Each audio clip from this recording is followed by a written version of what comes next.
Hi, all out there in the metaverse and otherwise.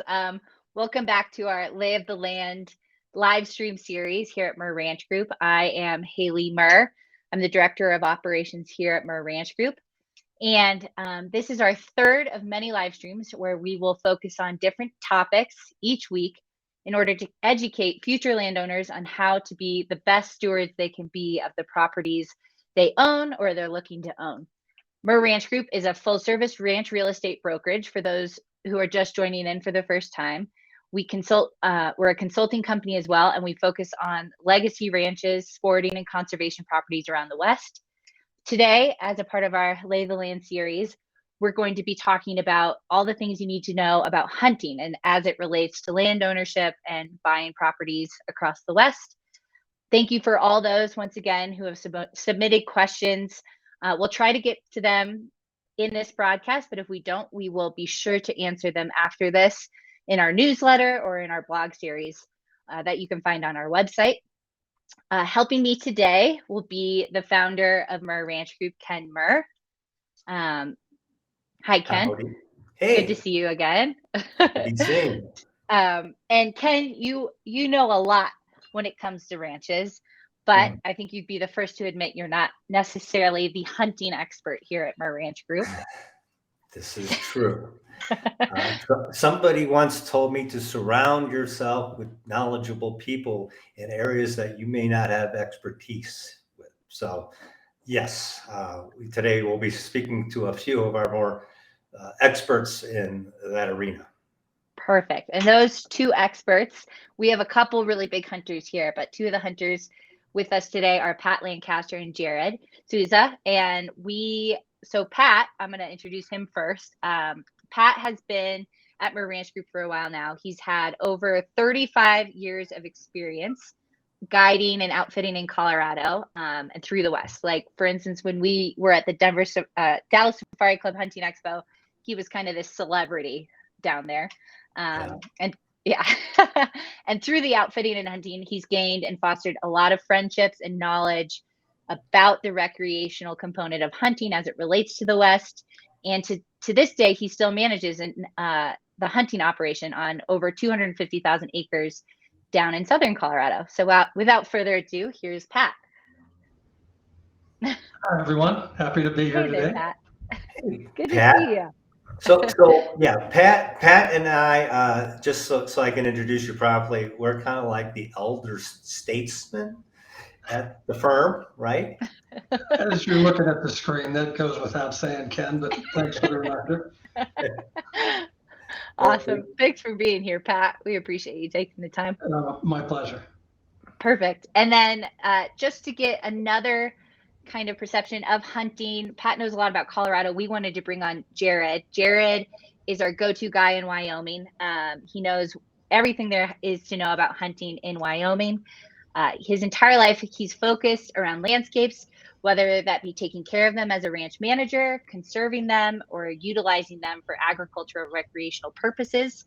He's always taken pride in selling properties and is correlated brokerage with writing for the brand. You always wear the deal on your sleeve, even after the closing. So without further ado, here's Jared. Hi, everyone. How are we? Hi, Jared. Jared. Doing good.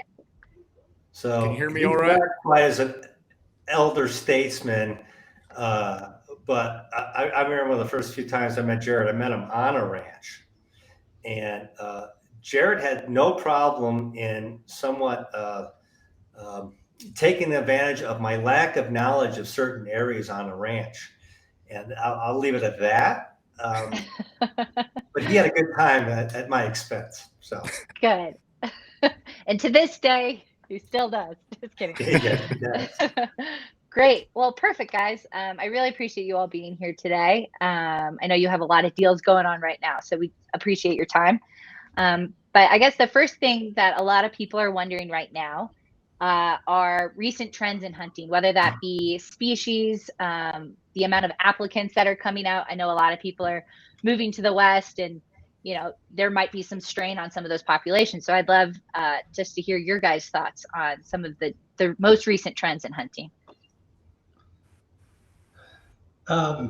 But it's amazing the increases in hunting and fishing numbers.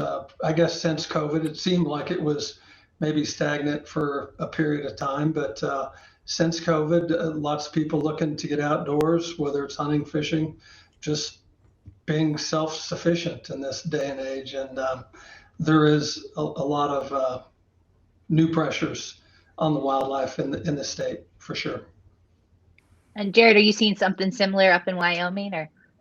Yeah, the unfortunate part is there's been about a 10% license quota reduction overall across all the species in the state of Wyoming, with about that much increase in total applications for them same species. So obviously there's a few more limited number of tags and more applications.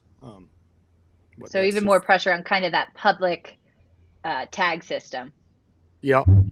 Okay. Yeah, do you guys see that as a thing widespread? Because, you would see the ads of like the number of people, hunters or people owning guns, going down from a standpoint of hunting, or the aging population of hunters.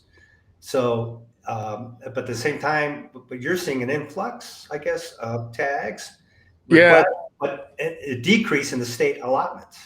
What's crazy is I don't think that the number of hunters are increasing nationwide. I think actually that's decreasing. In fact, only about 4% of the U.S. population hunts.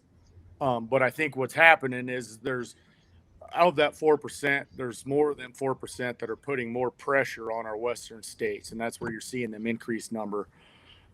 Especially, with after COVID, I think recreation in general is kind of spiked, including, I think, Yellowstone set an all-time visitor record just this year alone. So, yeah, so there's definitely pressure on that public land component to hunting. There is, and that's, I guess, part of the plus of owning your own place, where you can recreate and have more options without the pressures of the general public. And with that, just so people are aware, what are the advantages? I know there's landowner preferential tags, things like that. Can you guys kind of go into some of the specifics of the benefits of owning a hunting property in this day and age? I guess I can answer first, Jared. In Colorado, it's pretty hunter friendly. Obviously, the wildlife as a resource is owned by the state, not the landowner. So, but the state does incentivize the landowners to take care of their property and enhance wildlife habitat by allowing for landowner preference tags, which in Colorado is a landowner can register with the state. They can and they get applications for those licenses, which is 10 to 15% of the allocated licenses for that particular unit, and they get applications based on their acreage. So the more acres they have, the more applications they have, and allow them to obtain vouchers that would enable them, that are transferable, and would allow them to give them to hunters or sell them to hunters, as the case may be. So we'll go into Wyoming. Well, yeah, Wyoming has a preference system as well. Yeah. Yeah. So the Wyoming landowner tag is a little bit different than Colorado, obviously. So them landowner tags are non-transferable. They have to be utilized by the landowner or direct next to kin, and you have to apply for them and get the game and fish officer in that area to sign off them before you're guaranteed them landowner tags. The good thing is, if you have 160 acres and 2,000 animal use hours for elk, deer, and antelope, you'll get 2 landowner tags that are available to the landowner for them species that are guaranteed, essentially, which is a good thing, I guess. The downside to that is obviously they're non-transferable, and there's really no benefit to anybody other than the landowner for utilization. His immediate family, right? Yeah, and his immediate family. They do have what they call commissioner's tags, which you can buy, that are available, in all over the state. You can buy them for elk and deer and all kinds of stuff. That it's really good. Where the commissioners will donate them specific tags to different nonprofits throughout the state on a yearly basis, and then you could buy them. Non-resident or resident can buy them, and they normally go for around $10,000 to $14,000, and they're available statewide. You can designate your area, and they're a good,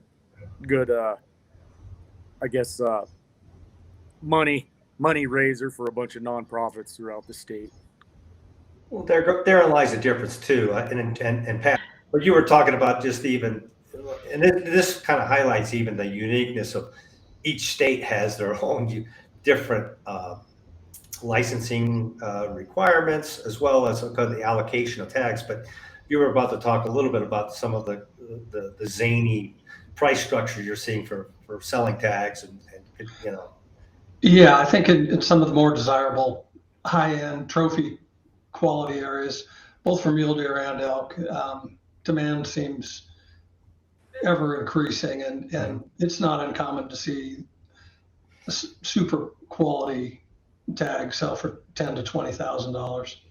So it certainly does allow a landowner to generate some income and open some doors for hunting opportunities on his land as well. And I know, you guys worked on Cielo Vista Ranch a bit ago, and they were a part of the Ranching for Wildlife. Are there other programs like that where private landowners can participate and get more tags just by participating in these programs? In Colorado, Ranching for Wildlife is kind of the premier program, and there is a minimum acreage. I believe it's 12 to 14,000 acres, and you have to, allow for so many licenses on your property. But it give landowners guaranteed licenses and a little more extended season dates. But in turn for that, the landowners must allow for 10% of the antler and 80% of the antlerless licenses to go to the public, and which John Q. Public can apply for and draw a license to hunt on one of the premier ranches in the state for just the cost of a license. So I believe it's a win-win, both for the public hunters and the ranches and the ranch owners themselves. Yeah, same program was like across Mountain Ranch. And I believe a similar program, and even in Utah where we operate, was the CWMU. And I believe that was somewhat adapted from the Ranching for Wildlife program. I'm not positive, but it's similar too, is it not, Pat? It is the same program itself, Ken. Yeah. And then, as you mentioned, in Utah, there's another program. The CWMU is basically, that was the genesis of the whole concept. Was Utah kind of started that many years ago, and then Colorado followed suit. And I don't know that there's any other states in the West that have a similar program. Yeah. Does Wyoming have anything like that, Jared? No. Okay. And again, it bears just as you look, knowing from, Montana down to Mexico over to, well, we still place in Oregon as well. All have different programs, and it really just highlights the necessity early on in your due diligence as a buyer to be looking at those things. And so when people say, questionnaires like, where do you want to be? Because that matters if you're a hunter, especially. Right. And when we were down in the Dallas Safari Club Hunting Expo, there are high fence rules down in Texas. Can you guys tell me a little bit about that? Is that something that exists in Colorado or Wyoming, where you can keep wildlife in for the purpose of, increasing the wildlife and habitat, but also hunting? Is there something like that up here? There's a few privately owned game ranches where people will, obviously it's regulated, and they'll have to buy domestic animals. I don't know if domestic is the term, but farm raised deer, elk, whatever they're going to stock in there. And then they can resell them, but they cannot trap or relocate wild animals or hunt them there. But there is a limited number of those around the state, and they grow some big animals for sure. Yeah, I think what's another state that does that? Is there another one up here? Or not particularly. Not that I'm aware of really in the West. It seems to be, it's pretty commonplace in Texas and maybe some areas of the South. Okay, Yeah. got it. Let's see. And then we do, you guys have worked, you've outfitted in Colorado, Wyoming, New Mexico, Kansas, for landowners that looking for properties, in those different states. Are there things that these landowners need to know specifically about those states when they're looking for property as it comes to hunting? Yeah, I mean, every state's different for sure. I mean, as you can tell just from Colorado and Wyoming, I mean, none of the game laws or landowner tag preference or anything really align. So you need to really, really pay attention to every single area you're in, and including just, just one example. If you're in Wyoming where you have a non-resident landowner maybe, and you can have a general elk unit versus a limited quota elk unit where, if he doesn't have landowner preference or he's wanting his friends to come hunt, it might take his friends, 12 to 14 years to draw or have enough points to draw that tag in a limited quota area versus a general unit. It might take him 3 or 4 years for his buddy to draw a tag. So it's it changes a lot from state to state and area to area. Yeah, I'm just thinking even, when we had that Thunder Ranch in Utah, and it was just across the board from Colorado there near the Green River. I hunted on that ranch and I got an over-the-counter tag, to go hunt with the owner.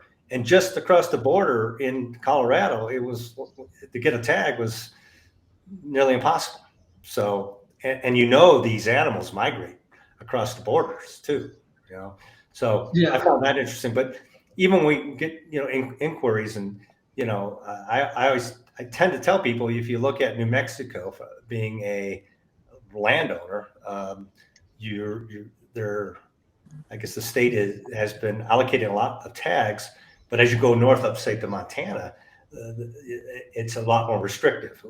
Would you guys agree with that? Absolutely. Yeah. New Mexico does seem to be pretty landowner friendly with the private land elk licenses, which it may be changing in the near future. So certainly something to consider. Colorado's fairly landowner friendly and relatively easy to obtain licenses through one means or another. But as you mentioned, Montana, I've got a friend that bought a place in Montana, and like Jared said, had invited all his friends to come elk hunting and nobody drew a tag. So nobody went elk hunting. So it's definitely something to consider and factor into your decision is availability of licenses. That's crazy, Yeah. right? I mean, I didn't know there was a difference. Yeah, so there's quite a bit of difference, right? Yeah. And whether or not, even if you're a resident landowner versus a non-resident landowner, can make a difference. So yeah, I believe there's better odds for the resident landowner, but still, it's not Montana's can be challenging for the non-resident landowners.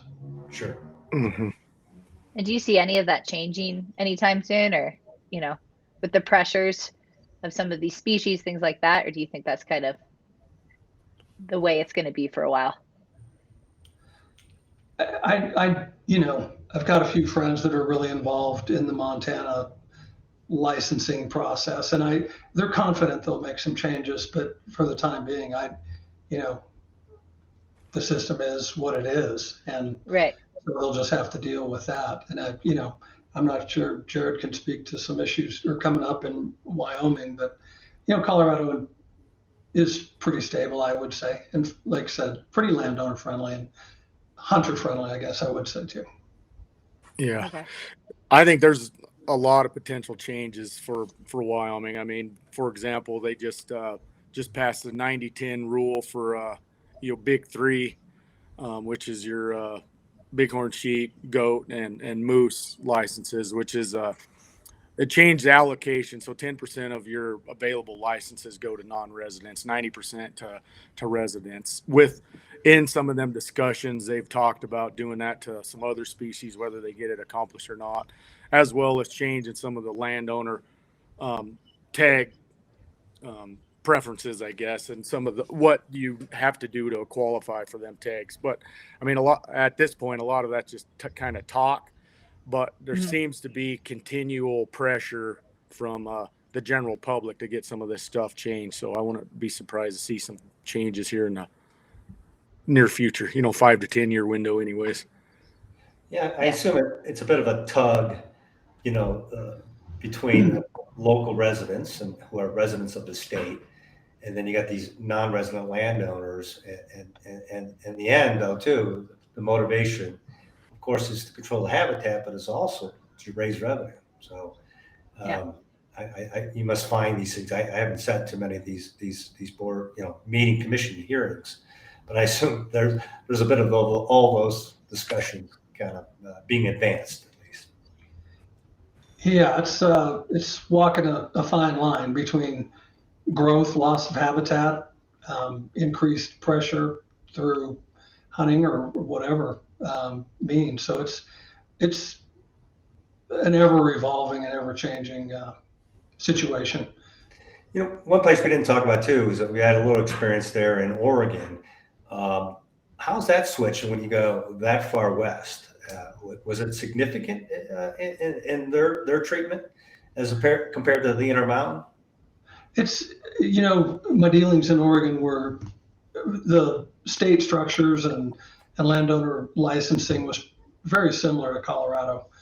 Very similar seasons, quite a few over-the-counter archery licenses, and then maybe limited rifle licenses, but with landowner preference available. So similar season structures, late August into mid-September for archery, and then rifle license or hunting kind of scattered between mid-October to mid-November.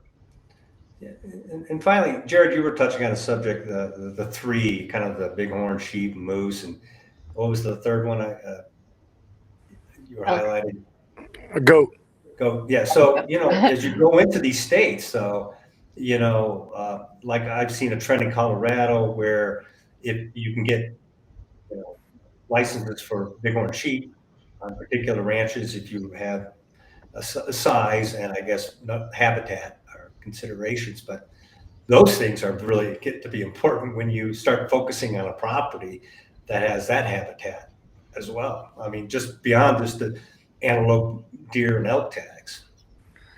Yeah, I mean, kind of like another good example of that was like the Sandy Ranch, and that mule deer tag down there. I think it was selling for 100 and a quarter or something from year to year. That's a pretty good tag, especially when you consider. I mean, obviously it's because of the trophy quality, but when you get into other areas where you can buy a mule deer tag over the counter, and then you get into another area where it's worth $100,000, it's kind of crazy.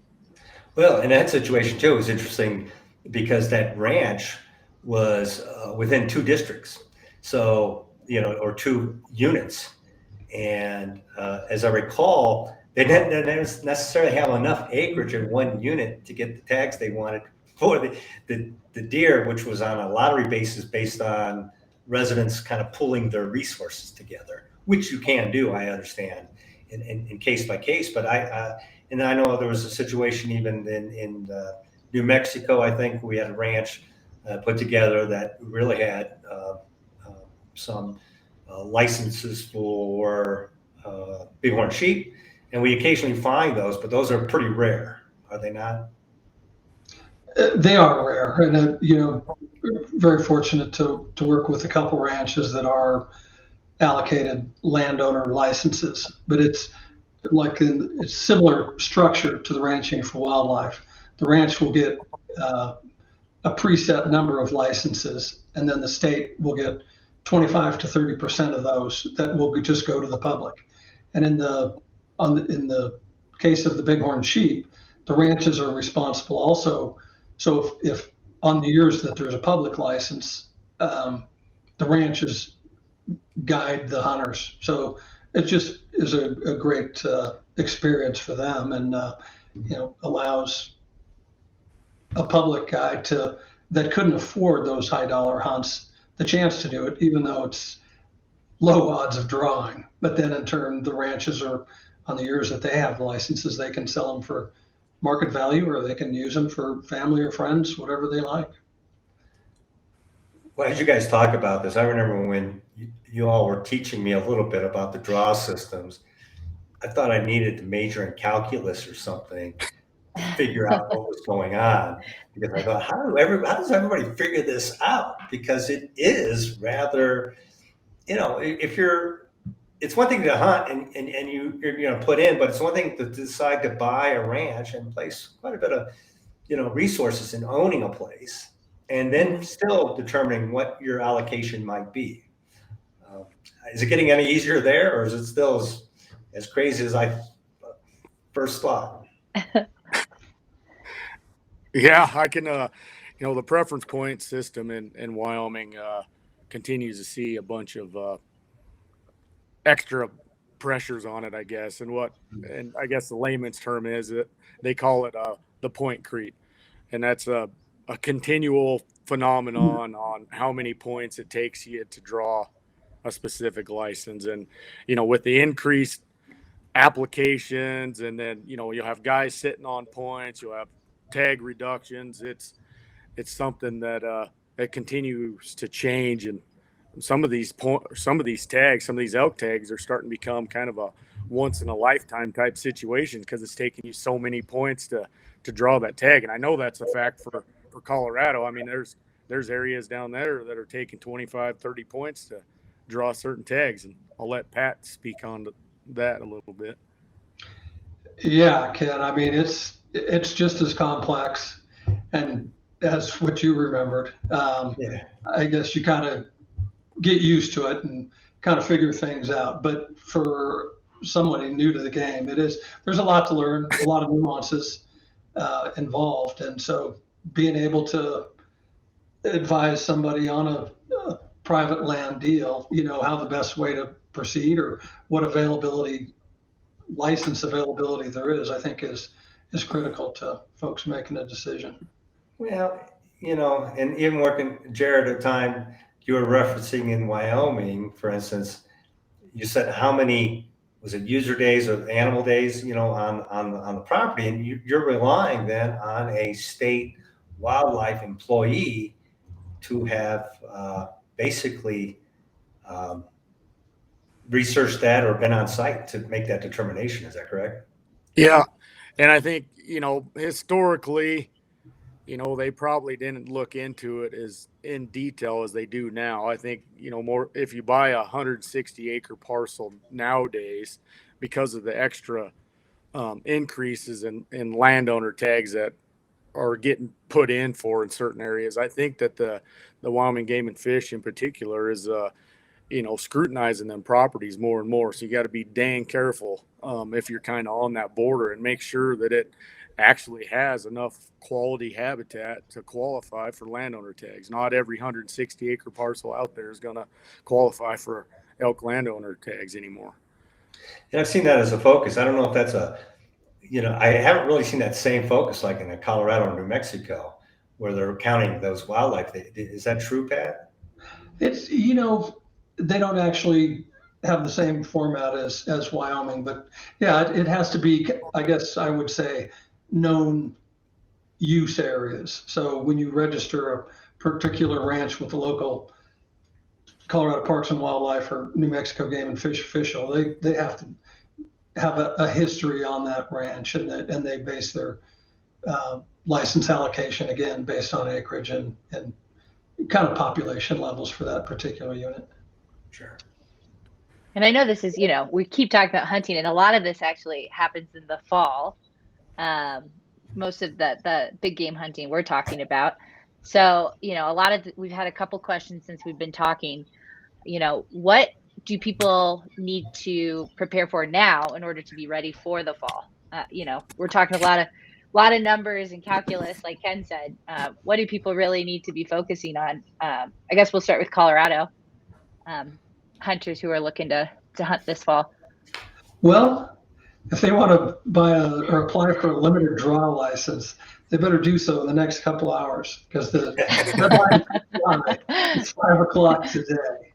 So if you miss that, you'll have to be looking for next year or try to find a landowner preference license or then go to what they call an over-the-counter unit, which there are several of them. But if you want to apply, you've got to do so by today. And then, that goes back to your planning and all the calculus work, how many licenses are available in what area and how many points is it going to take to draw, and do I have the points or do I apply for a preference point and then go to a general unit or an over-the-counter unit, and maybe where the quality isn't as high. So what about in Wyoming, Jared? What do we have to prepare? Since it seems like Colorado, you're shit out of luck right now. Since it's today. There's you can still apply as a non-resident for like antelope and deer in Wyoming. Elk is already passed, but the most important days are the draw days. Is the tentative date is May 19th to see if you drew a Wyoming elk tag or not, and then I think the second week of June for antelope and deer. So them are the important dates that are coming up. As you look at the two guys, if I'm a buyer and I'm looking at buying a ranch in June, does that mean if I buy in June or close in July or August that I won't be able to hunt for that year? There's a good chance of that, yes, depending on the area.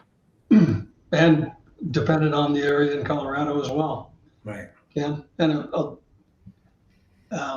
I don't believe landowner licenses are transferable. If a property sells, if a landowner has been issued some landowner preference vouchers and the property sells in the interim before hunting season, those licenses are void. So they would have to wait till the following year unless they can find licenses through another means.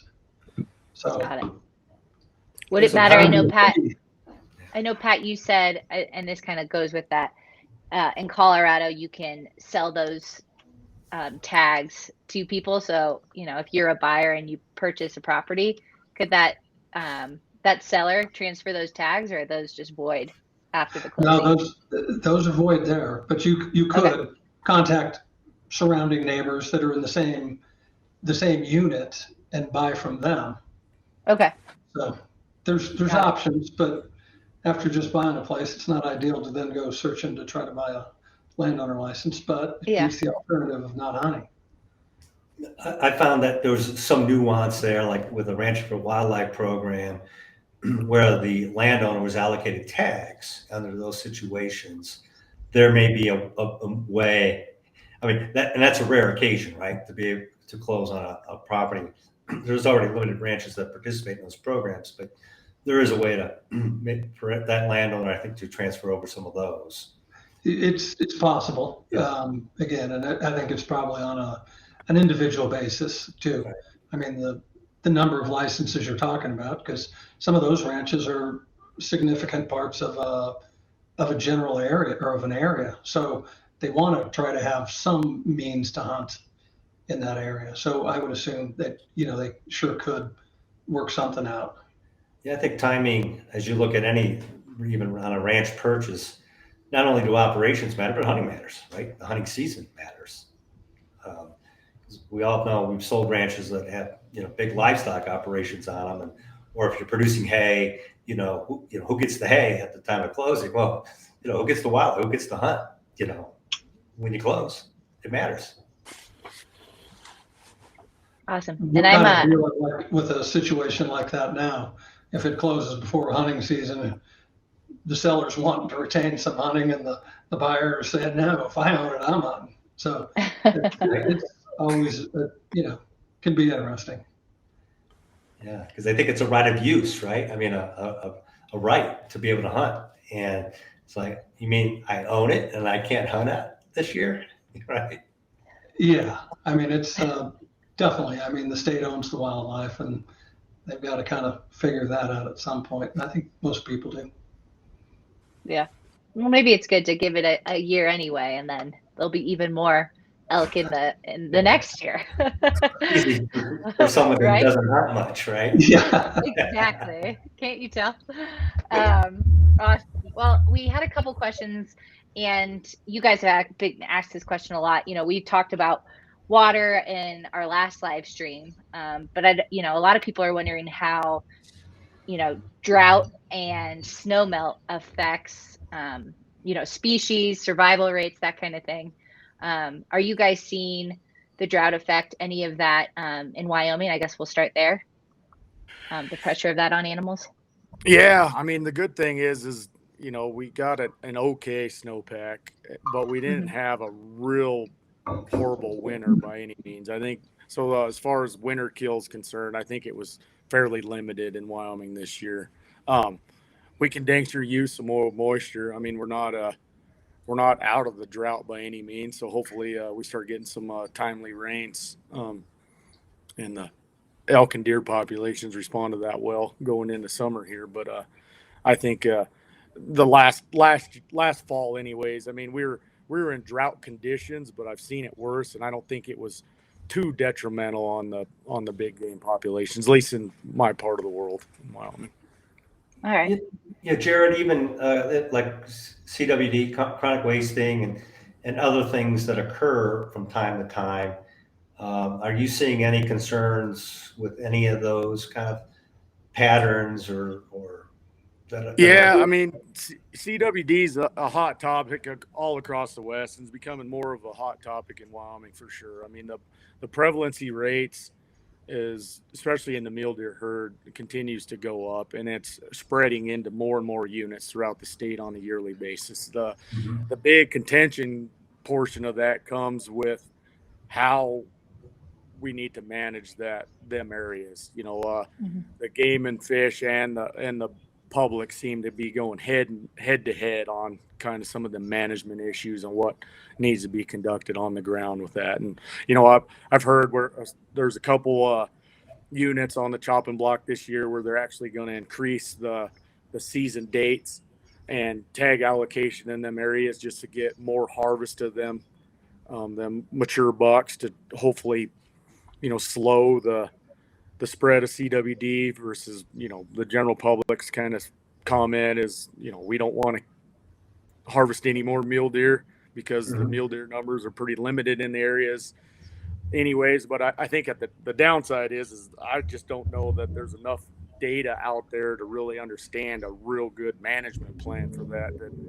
I think we're kind of learning as we go, as far as big game management is concerned in CWD, but it continues to be kind of a hot topic all over. And how about down in Colorado, Pat? Are you seeing any, effects of the droughts in the past couple of years, or? Yeah, the weather does play a big part in not only survival rates.